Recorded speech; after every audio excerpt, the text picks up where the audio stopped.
Hi everyone, I'm Amber Wilson. Welcome to a little something we like to call MLB Hot Topic, when CBSSportsLine.com senior Major League Baseball writer Scott Miller joins me and we talk about what's going on in the world of baseball. Welcome to the show, Scott. Roger Clemens will be returning to the Yanks rotation. Is this what New York needs to turn around their season and catch up with the Red Sox?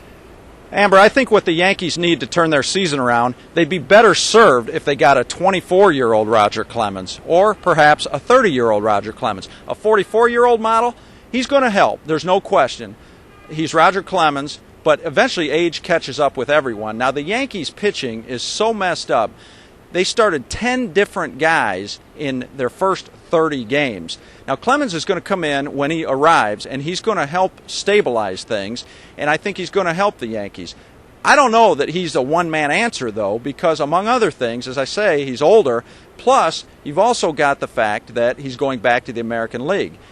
The combination of Clemens being older, plus facing a designated hitter every night, and 9 tough outs in the opposing lineup instead of 7 or 7.5 tough outs, as most National League teams have, I think that's going to be a significant factor for the Yankees. The other thing is their bullpen. Mariano Rivera has been hittable this year, and the way the rotation's been so shaky, what's going to happen is eventually that bullpen, the relievers are going to get chewed up. Now, Clemens is a 6-inning pitcher now, maybe a 7 if he gets some quick outs and some quick innings on one night. Generally speaking, their bullpen's going to have to be on call as well on the nights when Clemens pitches. All right, now, of course, Roger Clemens is on his own schedule. He won't be there all the time. How will his preferential treatment and schedule affect the team?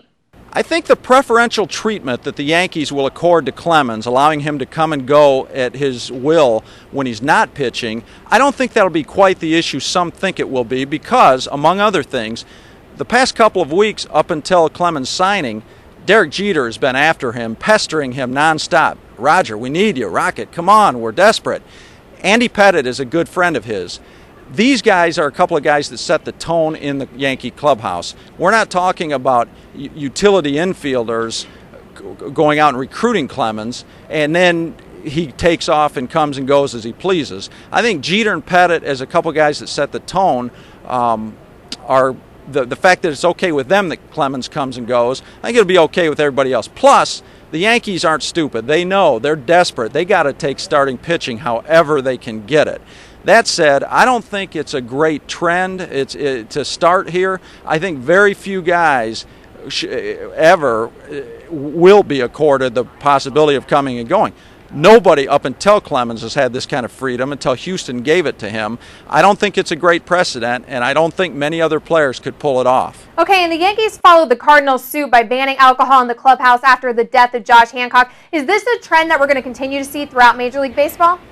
Well, a lot of other teams are looking at banning alcohol in the clubhouse after the tragic Josh Hancock accident. I'm not sure why.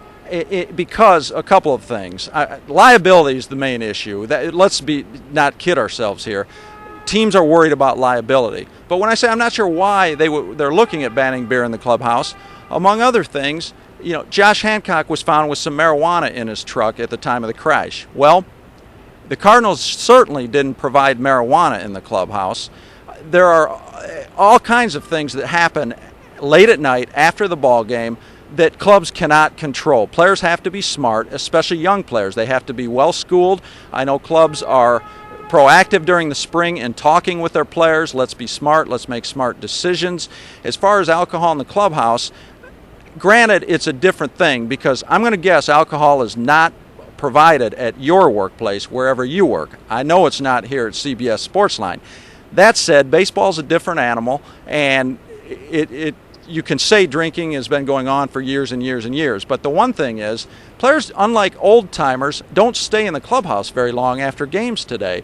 They may, even if they have a beer in the clubhouse, maybe it's one, they shower and they move on. The Hancock crash happened hours after the game. It's not like he had several beers in the clubhouse and then went out and got into the crash. I mean, when the crash like that happens 6 or 7 hours after the game, at some point it becomes individual responsibility rather than club liability. And it's been a very eventful first 6 weeks of the season. Scott, what's been the best story of the 2007 season?